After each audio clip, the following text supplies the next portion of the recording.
aqui 1 Coríntios 9, lá no versículo 16 até o 27. Diz assim, porque é 9, 1 Coríntios 9, versículos. começa com 16 até o 27. Diz assim, porque se anuncio o Evangelho, não tenho de que me gloriar, pois me é imposta essa obrigação. E ai de mim se não anunciar o Evangelho, diz Paulo. Por isso, se o faço de boa mente, terei prêmio. Mas se de má vontade, apenas uma dispensação me é confiada. Logo, que prêmio é esse que eu tenho? Aí Paulo responde, ele mesmo, dizendo assim, o prêmio é que, evangelizando, eu proponho de graça o Evangelho de Cristo, para não abusar do meu poder no Evangelho. Só esse versículo 18 aqui, eu achei interessante que ele fala aqui, né? Se eu comunico o Evangelho de maneira sincera, né? Ele diz que, na cabeça de Paulo lá, ele diz que eu vou ter um prêmio. Beleza. E ele mesmo diz, que prêmio é esse? Ele diz que o prêmio é propor de graça o Evangelho. Então, Paulo diz que você ter o Evangelho, você ser Evangelho, a sua vida ser um anúncio do Evangelho, e você não fazê-lo, ele diz aqui que é uma outra dispensação, essa aí. Mas o prêmio que ele tem,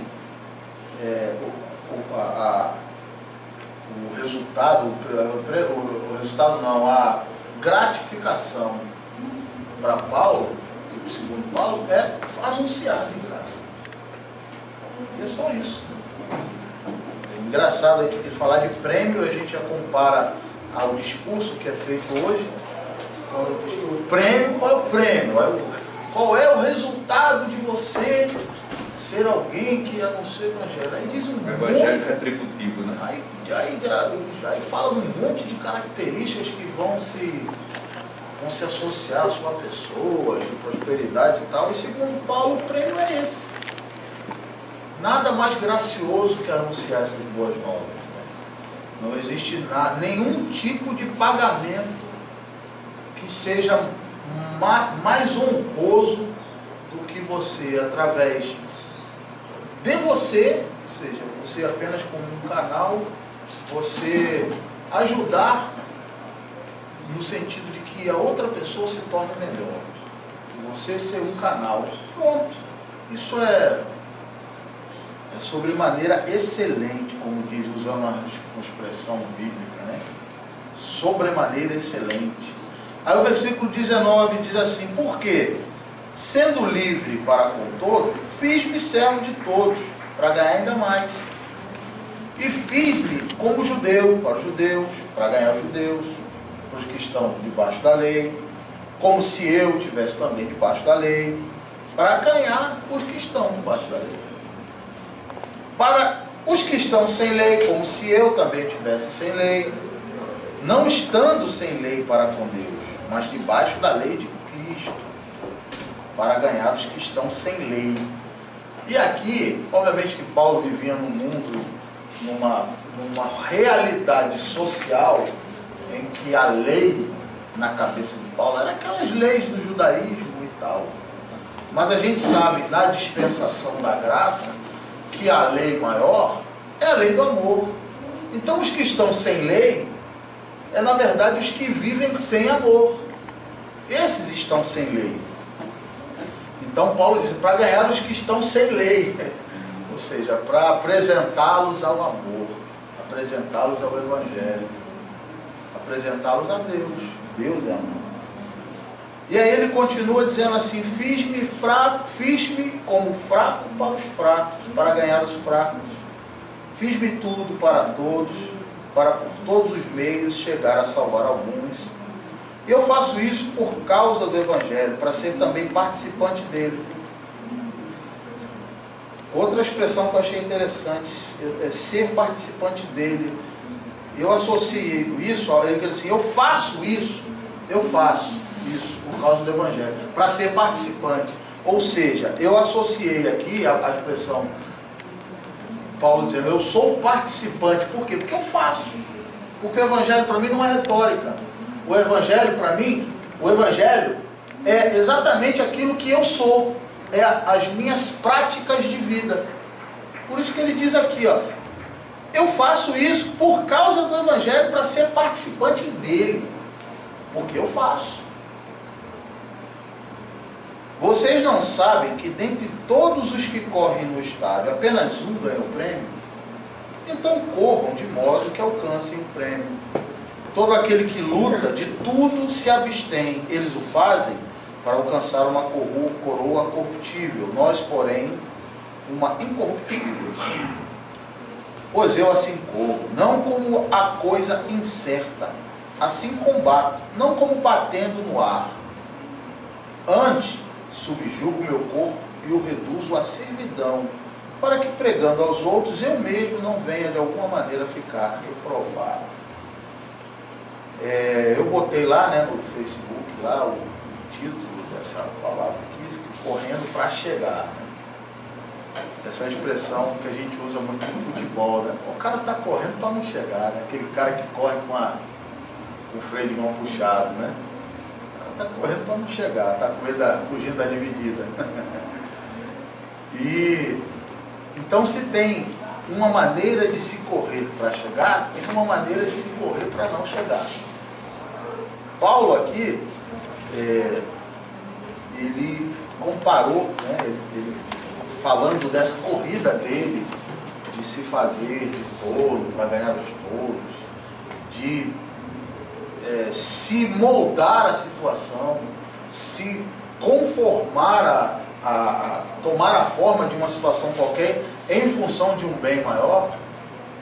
Ele disse que isso para ele é como se fosse uma corrida, né? Então ele corre, não perco tempo, não vou perder meu tempo, tem que correr para chegar. Então, há uma corrida, né? E o Paulo usa muito essa expressão evangelizar, né? Evangelizar, porque evangelizando. Então, evangelizar, o que seria carregar em si as características do Evangelho. Como uma abelha, por exemplo. A abelha, ela carrega a possibilidade de disseminar vida em outro ser, né? Que é, enfim, as plantas lá. Mas ela sabe disso? Ela faz isso conscientemente? Claro que está aqui falando de uma abelha, mas enfim, vamos supor que a abelha raciocinasse, né? Cadê os meninos, as criancinhas aqui? Então a abelha, ela dissemina a vida sem saber. Então a minha visão de evangelho é essa. Não é de evangelizar, é esse. Você não comunica o evangelho, não. Você não chega assim, eu vou ali agora evangelizar. Isso é a coisa mais sem sentido do mundo. Porque se fosse assim, era como que se você assumisse digamos, uma personalidade, algum ente, e a partir daquele momento você ia evangelizar. E depois depois não evangeliza, depois, pronto, acabei de evangelizar. Não é isso que a gente falava? Não vou evangelizar. Não, já evangelizei ontem. Ei, vamos, não, já evangelizei semana passada. Evangelizei a semana todinha. Essa semana eu não vou evangelizar. Evangelismo no domingo. Pois é. Então, essa que é mais um desserviço que a cultura religiosa presta ao homem. Isso que deveria ser tão natural como a abelha que poliniza, que espalha a vida, sem saber que assim o faz, ela apenas é abelha. E ela sendo abelha, a natureza dela é essa, é o alimento e acaba, sem saber, ela acaba espalhando vida, né? Então, eu acho que essa expressão evangelizar, no meu entendimento, ela tem esse caráter, que é o caráter do sal, né, que a gente fala muito, do sal que some.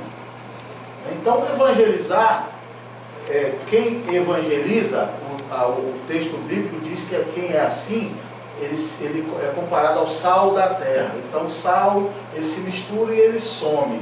Então, na verdade, evangelizar é você, como diz a canção aí, né? Fazer um mundo melhor, né? A better place, fazer do mundo um lugar melhor, né? Fazer o mundo um lugar melhor. E fazer isso sem carregar numa bandeira. Você é um cara, gente boa de Deus. Às vezes até sem saber disso. Então, evangelizar, para mim, é você se expor a outra pessoa e acaba contaminando ela do bem que vem de ti, que vem de você. Você faz isso porque você não consegue não fazer. Não tem como você não fazer isso. Até a tua raiva, de repente, você consegue fazer com que aquilo redunde em algo bom para você e para alguém. Assim, somos do caminho, somos do Evangelho, somos do bem, somos aqueles que creram e se converteram ao próximo, que aceitaram o amor e se converteram ao próximo, que não conseguem mais viver a sua vida de maneira egoísta, que foram inoculados pela seringa da graça. E assim eles vivem. E assim devemos nós pedir a Deus que assim vivamos. Que Ele tenha misericórdia de nós para que a gente entenda isso e assim viva. Então, expor alguém ao Evangelho é expô-lo ao Espírito do Evangelho. Então você não expõe o Evangelho assim, olha o Evangelho. Você se expõe. E assim sendo, você expõe a pessoa a esse Espírito. Então, se o Espírito do Evangelho é o Espírito do perdão, você, ao perdoar, está expondo o outro ao Espírito do Evangelho. Então, quando você perdoa, você está evangelizando. Você pensa nisso, quando você perdoa, você pensa assim, rapaz, estou perdoando, estou evangelizando. Agora, estou evangelizando. Está maluco, né? Vai parar no João Machado. Você não consegue não perdoar, você apenas diz, pô, meu irmão, hoje foi você que fez, de repente amanhã sou eu que faço isso aqui, né? Você pisou na bola comigo, amanhã sou eu que piso na bola contigo. Eu não vou te perdoar, é? Claro, meu irmão, vai em paz e não peques mais, né? Entendeu? Então é isso. Isso é dessa forma que eu particularmente entendo o Evangelho. Isso carrega, essa mensagem, ela é impregnada de uma leveza tremenda, que não tem absolutamente nada com aquilo que nós aprendemos. Que seja correr para chegar. Então, nós fomos ensinados que é uma corrida mesmo, uma coisa de uma competição. Né? Isso se reveste de uma angústia, né? A gente vai falar aqui que a corrida se reveste de preparo. Quem não está preparado para correr, corre para não chegar. Mas ela não pode estar impregnada de angústia. Imagine se eu estou angustiado, eu vou correr. É isso, né? O prazer da corrida deve existir. Muito bem. E aí eu coloquei aqui dizendo o seguinte, que essa corrida, nós não corremos contra ninguém, né? A gente acabou de falar isso agora. Não é uma corrida contra ninguém. Na verdade, nós corremos contra, se você for associar a coisa de correr para chegar, então corremos contra nós mesmos. Então nós somos o nosso problema para não chegar. Nós somos o problema. Então, por isso é que no começo lá eu disse que a gente perdeu o hábito, muitos de nós, perdeu o hábito de se questionar a vida, de questionar os atos, né? Porque essa é a nossa grande luta, né? Esse papo de diabo, cuidado com as trevas e tal, rapaz, as trevas estão dentro de você. O diabo faz a parte dele lá, que ele sempre fez. Eu nem sei como é que ele faz, não sei nem como é que ele age. Eu quero lá saber. Quero saber que as manifestações do mal se dão em mim. E essa eu entendo. compreendo isso. Quando eu ajo mal, quando eu erro, eu compreendo o meu erro. Eu sei que eu errei. Entendeu? Agora, essa deve ser uma atitude que deve vir da gente, né? A gente lá na frente vai falar um pouco mais disso. Então, a gente corre contra nós mesmos. Por isso que a corrida, ela impõe o quê? Disciplina. Porque a gente sabe que uma das coisas piores de você lutar é contra si mesmo. Você lutar contra algo que está para fora de você é molinho, sopa no mel. Entendeu? Bolo de minhoca. Moleza. Agora, você lutar contra algo que está em você, como um monstro, ele está toda hora ali lhe levando para a amargura, para a depressão, lhe levando para a comodidade, lhe levando para a incapacidade de perdoar, lhe levando para a insensibilidade diante da dor do próximo. Esses são os monstros. E esse a gente sabe quase todo direitinho. Não precisa ninguém falar, não, que a gente sabe. A gente olha para nós e diz, putz, é eu. É isso mesmo que acontece. Então, e aí o texto lá em Gálatas 5 diz isso, né? Porque a carne milita contra o espírito contra a carne, porque são opostos entre si, para que não façais o que porventura seja do vosso querer. Que é Gálatas, Paulo escrevendo lá, o pessoal da Galácia. É isso. Isso aqui a gente lendo tem uma pompa, mas na verdade isso aqui resumidamente é o seguinte: você contra você mesmo. Carne contra o espírito é você contra você. Essa é a nossa luta. Então, como diz o filósofo lá, conhece-te a ti mesmo. Conheça. Perceba-se. Né? Muito bem. Então, o que a gente pode, já que a coisa, Paulo fez essa analogia do atleta, né?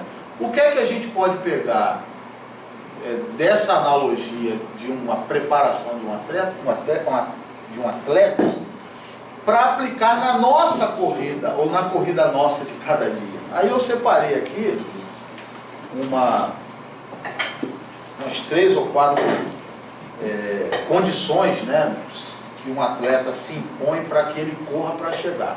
Eu botei aqui primeiro, que o atleta que corre para chegar, ele tem que ter uma consistência mental para isso. Ele não pode abrir diante da primeira... como é que é? O primeiro obstáculo. Então, isso demanda consistência mental, vontade. Você precisa querer. É um ato, como diz lá os advogados, é um ato da volição, né? Da vontade. É um ato da vontade. Você precisa querer. Aí não tem mistificação nenhuma, é tu mesmo que está afim, quer, né? Então, você tem consistência mental ou tu abre fácil? Então, a primeira questão é essa. Ou seja, é o que a gente chama de foco, né? Porque se a carne milita contra o espírito, se aquilo que a gente quer fazer, a gente tem um monte de coisas que a gente sabe que deve fazer, o que a gente gostaria muito de fazer, tem um monte de coisa para ir contra isso. Então eu preciso ter um foco, eu preciso focar. Eu acho que esse foi o toque que Paulo quis dar. Olha, não tem glamour na coisa, é uma corrida. Corrida só chega quem está preparado. Muito bem, então foco. Ora, e qual seria o nosso foco? O nosso foco é o bem. É o bem. É aquilo que a gente chama de bem, né? Que é exatamente o espírito do Evangelho impregnado no nosso ser. Esse é o nosso foco. Eu quero ser impregnado por esse espírito. Eu quero aprender de Jesus, aprender com o espírito do Evangelho, aprender lendo, me alimentando desse espírito, e ele como a gente vai fazer hoje, a gente vai comer esse espírito, vai comer o espírito do Evangelho, vai beber o espírito do Evangelho, para que a gente simbolicamente esteja dizendo o seguinte: eu estou me impregnando desse espírito, estou impregnado, eu quero me impregnar, quero que ele faça parte de mim.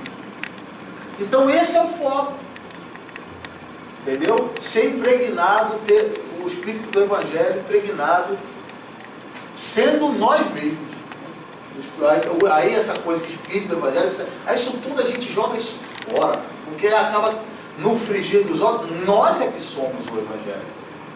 Isso aqui é tudo alegoria para tentar explicar uma coisa que se dá de maneira inexplicável em nós. É quando nós somos o evangelho. O espírito do evangelho, ele vem, por fé, você crê, ele lhe toma, você de maneira disciplinada, você consegue militar contra a carne e você toma gosto. É o que a gente falou um dia desse, né? Qual foi a expressão que eu usei? Você fica inclinado para o bem, né? Você se inclina sempre para o bem. Então esse é o foco. Aí outra coisa que eu vou ter aqui, se a gente tem foco, se o foco é nisso, no bem, então necessariamente eu vou ter que me abster de alguma coisa. É o que Paulo está dizendo aqui. Já que a carne milita contra, então é necessário que eu me abstenha de certas coisas. Ora, se abster de quê?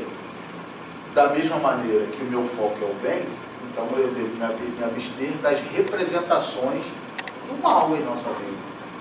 E obviamente que isso é uma consciência absolutamente individual. A representação do mal, aquilo que é mal na vida da Joana, não necessariamente seja mal na vida do Carlos. Por isso que é uma busca, ou o ato de se conhecer, tem a ver exatamente com a aplicabilidade do Evangelho na sua vida. Na sua vida. E aí você começa a identificar as representações do mal. Né?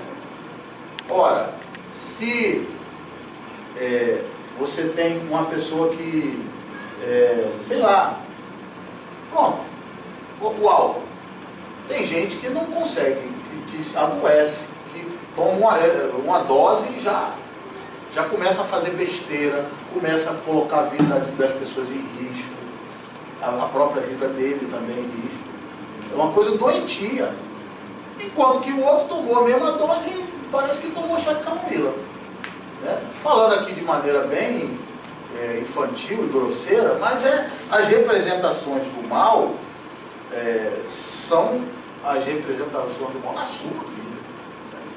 Tem um texto, até em Coríntios mesmo, que Paulo, eu acho que tem tudo a ver assim, com o que Paulo fala sobre os limites pessoais, né? Paulo diz que todas as coisas me são lícitas, mas nem todas me convêm.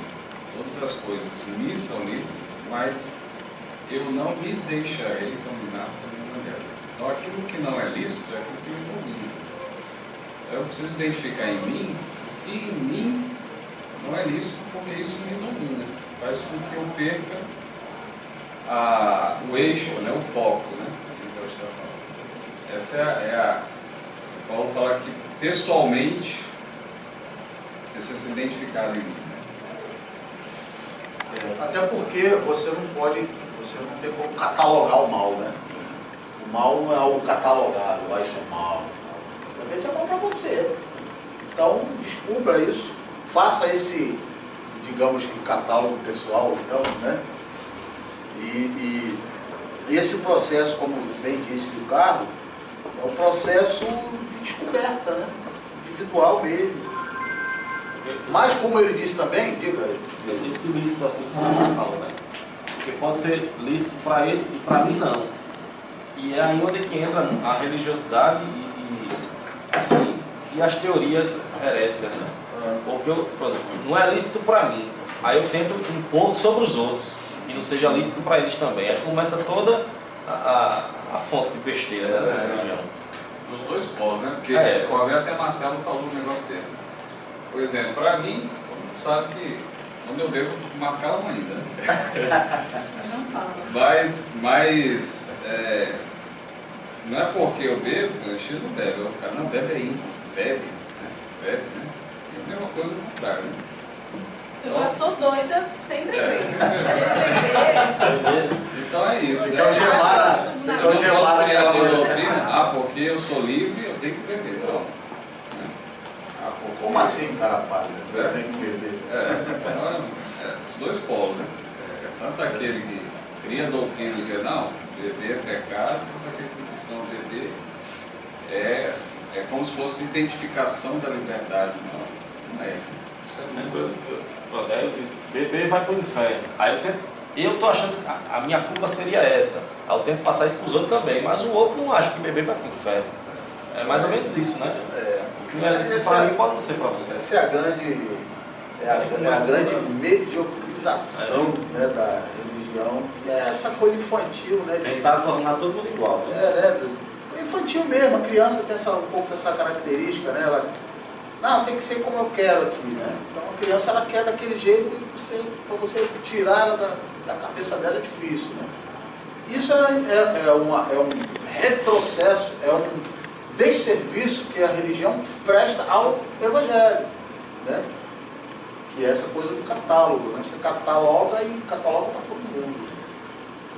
Então pronto, mas como a gente falou aqui que esse processo ele é um processo de descoberta, para que ele se dê é a necessidade da vontade. Eu preciso querer descobrir em mim esse tal desse mal que deve ser a minha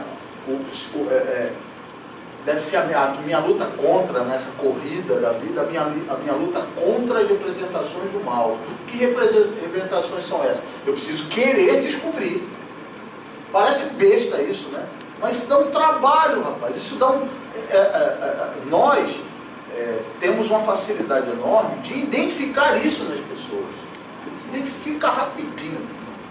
Mas na gente é complicado. A gente não tem o hábito, que é um hábito que, por exemplo, os orientais têm, de refletir, de parar para...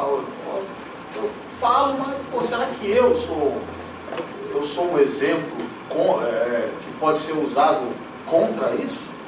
Entendeu? Aquilo que eu falo que é ruim, eu sou um exemplo que pode ser dado, enfim, para quem comete aquela coisa ruim. Eu acho que Paulo também fala, não sei se você vai falar isso. Pode falar. Mas Paulo fala isso, né? Eu quero fazer o bem e não faço. O mal está em mim. Esse texto que eu li aqui, tem isso aí, né? O texto fala assim, né? Eu quero fazer o bem, mas só fazer o mal. A carne é o quê? São opostos entre si. Para que não façais o que porventura seja do vosso querer. Então você quer, mas a carne limita e você Ele vai dizer, o mal está em mim. Muito bem, então vontade, eu preciso descobrir em mim esse mal que me é empecilho, que me atrasa a caminhada, que puxa o freio de mão da minha vida, entendeu? E eu sou esse cara medíocre que não consegue se sensibilizar com nada, que não consegue permitir que o Evangelho o melhore, porque muitas vezes a gente não está muito afim, não está com vontade de lutar contra, né? Porque essa é a parte, digamos assim, entre aspas, do Evangelho que não vende, entendeu? É o marketing contra. É por isso que essa parte do Evangelho ela não é pregada por aí, entendeu? De que a luta é contigo, rapaz. Aí o que é que a religião faz? A religião estabelece inimigos para fora de você. Aí fica fácil, né? Você é um monstro por dentro que não consegue parar para se encarar, para perceber o monstro que está crescendo em você, porque você, infantilmente, como uma criança, criou monstros debaixo da cama. Não, debaixo da minha cama está cheio de monstros. Pô, aquela porta ali tem uns bichos enormes e tal. E aí fica essa coisa infantil.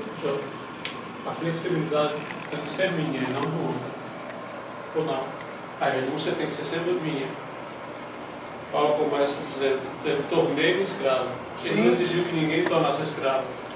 Sim, você não, a condição para você fazer o bem não deve ser o outro.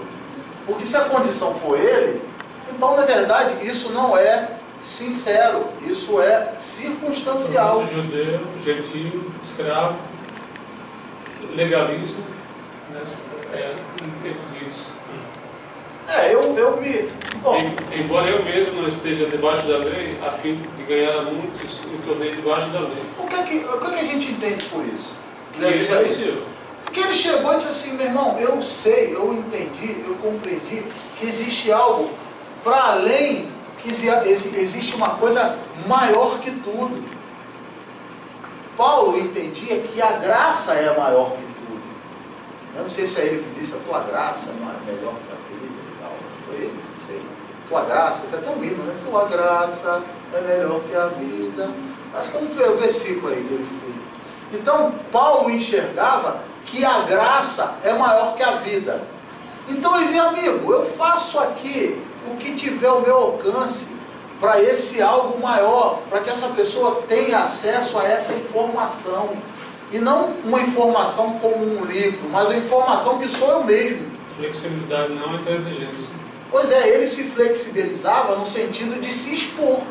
Como é que eu vou me expor, o cara na Conchinchina e eu aqui no Alecrim, sem internet, sem nada? Eu vou ter que ir até ele. Pô, mas como é que faz? Você se flexibiliza, dá um jeito, compra passagem.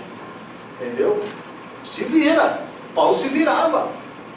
Entenda o mundo dele. O mundo dele era esse, era um mundo religioso. Ele estava cercado de... Mas ele sabia que existia algo maior, existia um espírito, existia uma mensagem que fez ele ver.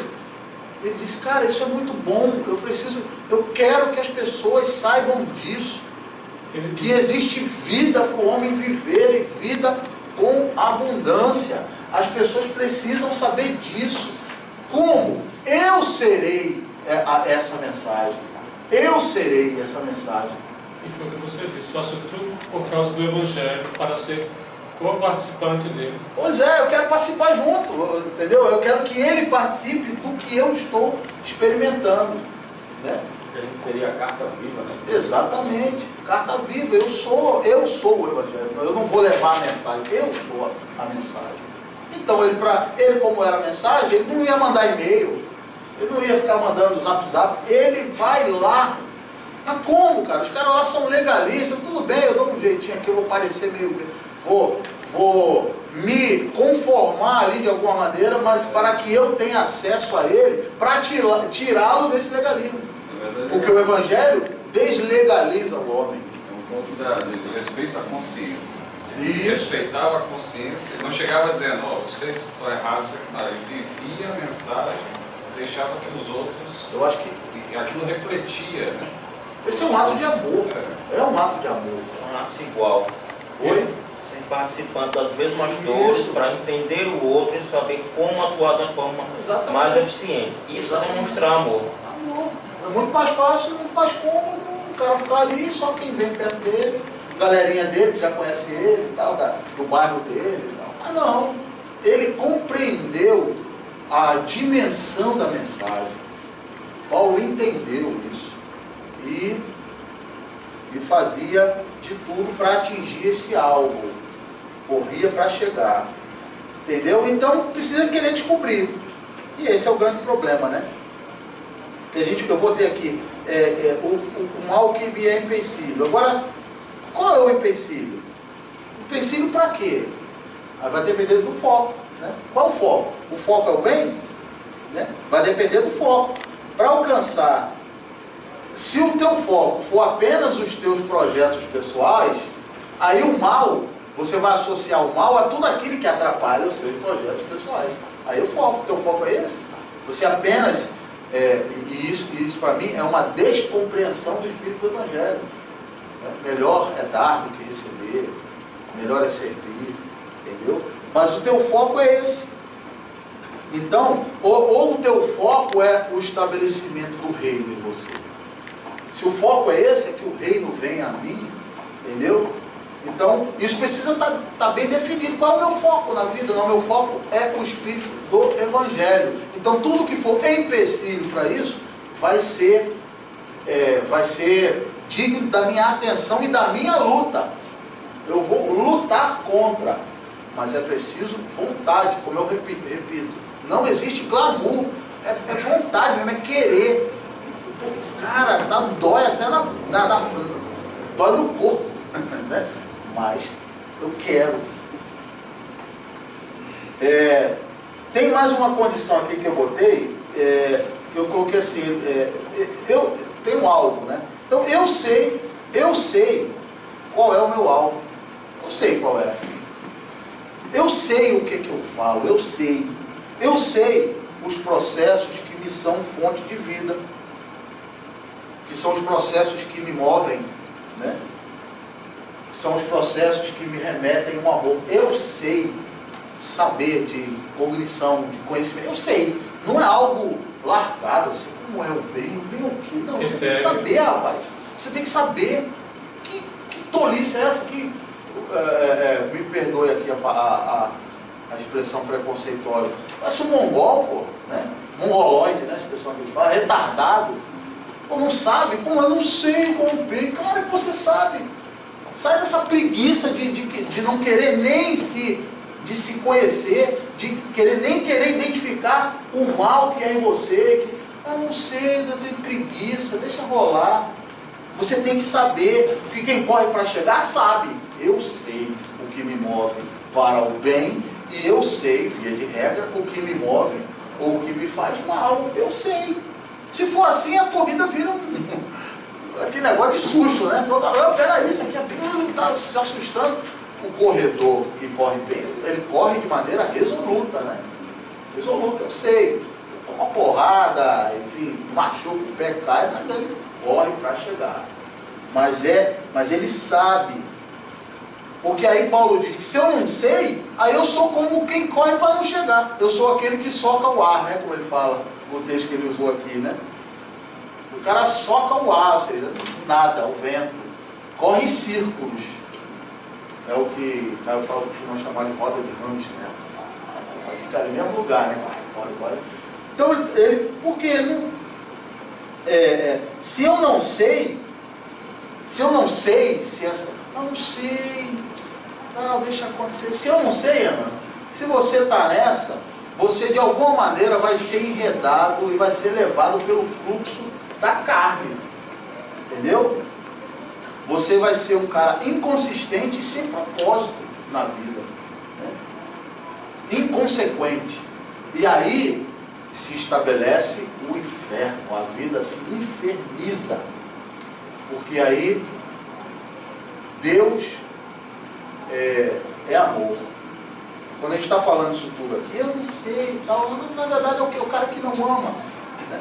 E aí, quem não ama e vive somente em função dos próprios interesses pessoais, não tem quem me convença. Você pode me mostrar o cara pintado de ouro, um sorriso Colgate nos lábios, é um infeliz que vive um inferno na vida, porque só existe uma.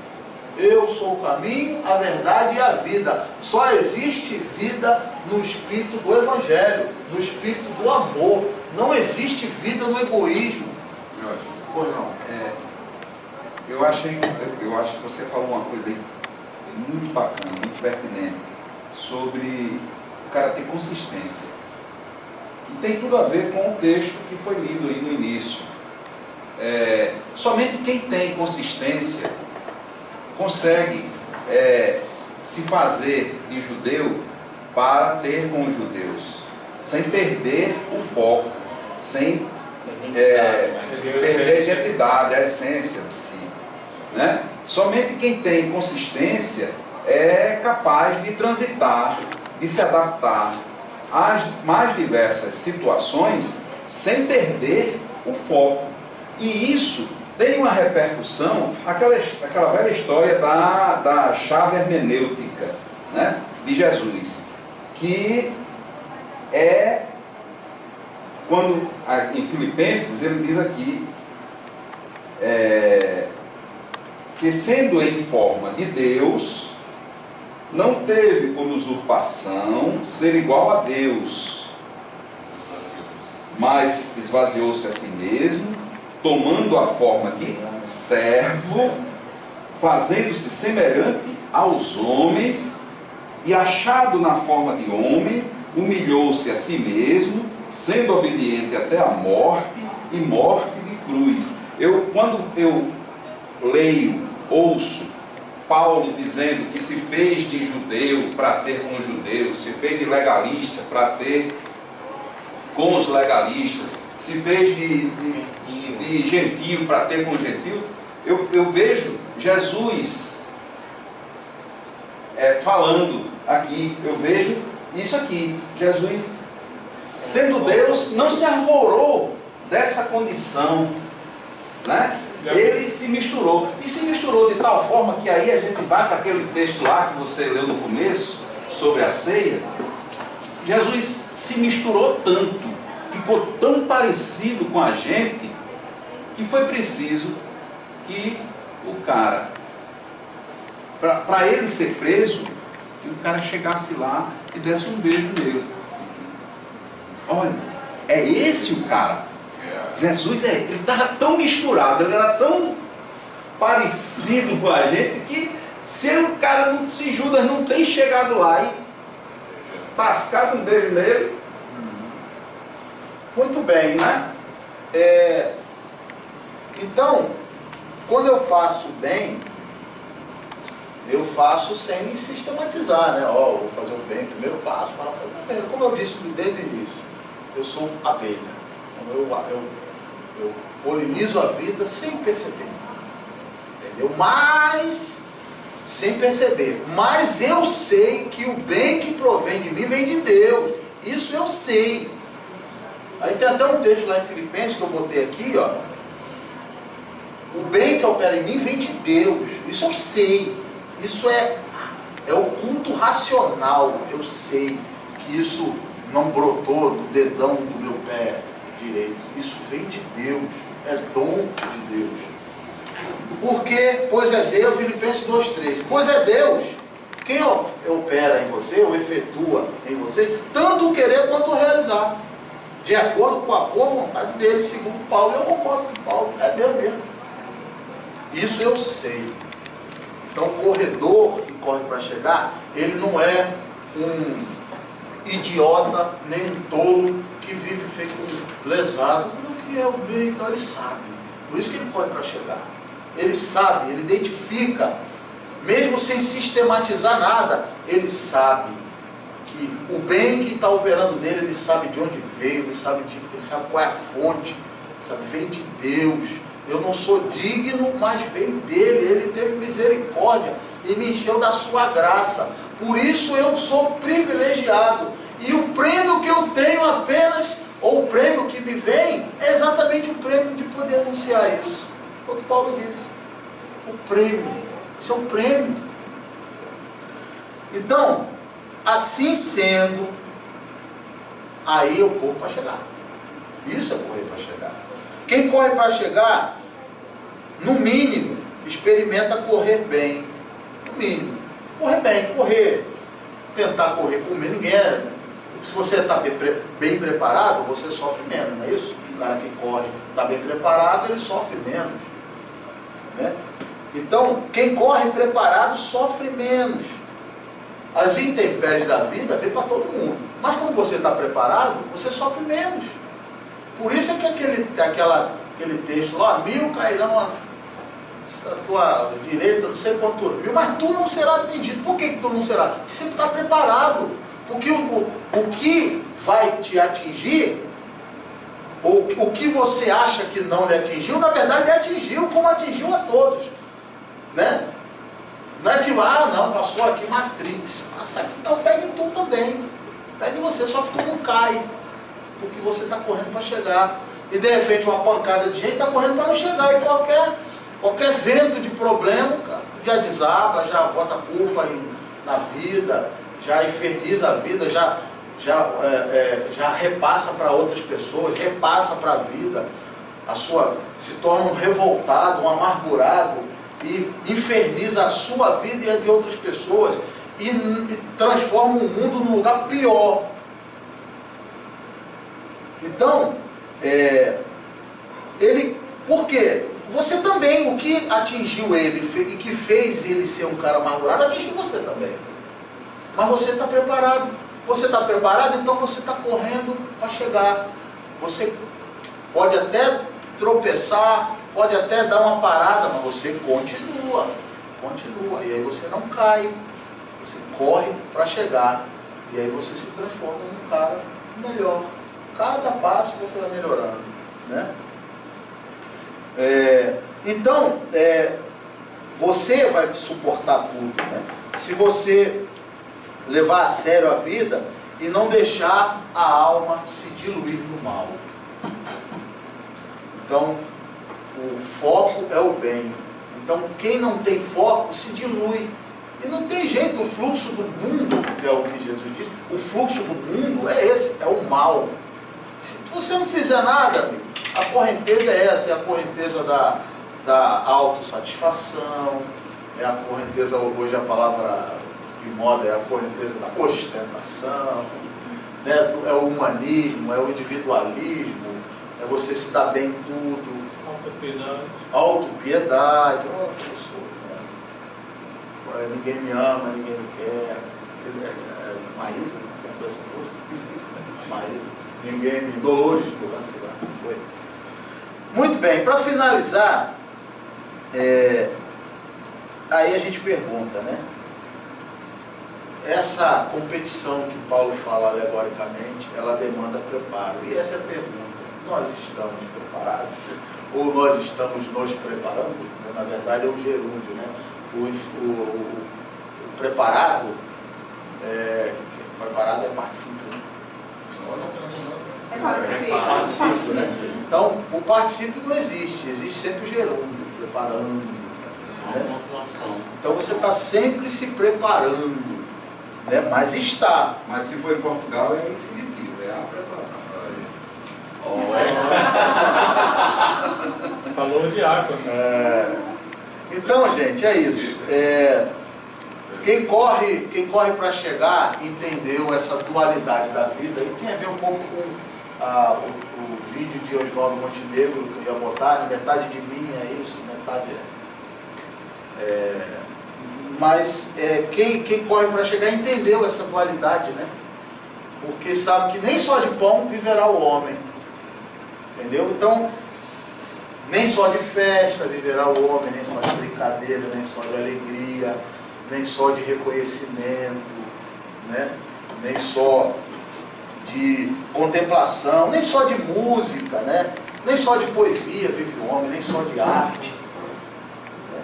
Nem só de imersões na dimensão da alma, aquela coisa de você ter a dimensão da alma e imergir nisso e se deliciar com isso, né? E é muito bom isso, a gente faz isso muitas vezes cantando, né?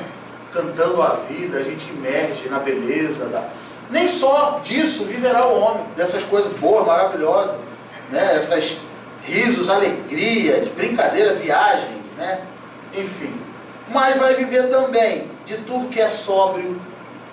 Nem só de pão viverá o homem, nem só de alegria, mas também daquilo que é sóbrio, daquilo que é cru, que é feio, que não traz beleza nenhuma, que é nojento, aquilo que é sujo, difícil, aquilo que é quase impossível, viverá o homem.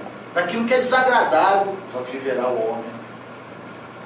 Daquilo que é incômodo, daquilo que é cansativo, enfadonho, o homem vai viver disso também.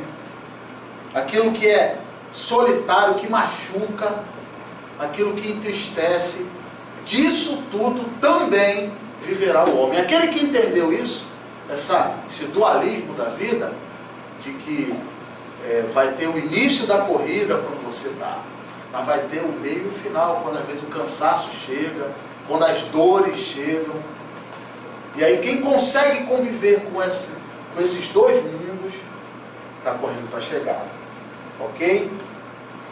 Então, quem corre para chegar, aprendeu a conciliar a beleza da vitória, né? Conciliar a beleza da vitória com a realidade e a crueza da corrida, a dor da corrida. Então ele consegue conciliar a beleza da vitória, e como diz o texto lá, a vitória é ganha. Ele consegue conviver com isso, mas consegue conviver com a realidade da corrida, que é dura, dói tudo, né? Ele conseguiu entender isso. Então, se ele conseguiu entender, ele corre para chegar. Então, essa é a palavra de Deus para a gente. Vamos correr para chegar, né? Amém. Palavra da salvação. Estão filmando aí, né? Palavra da salvação.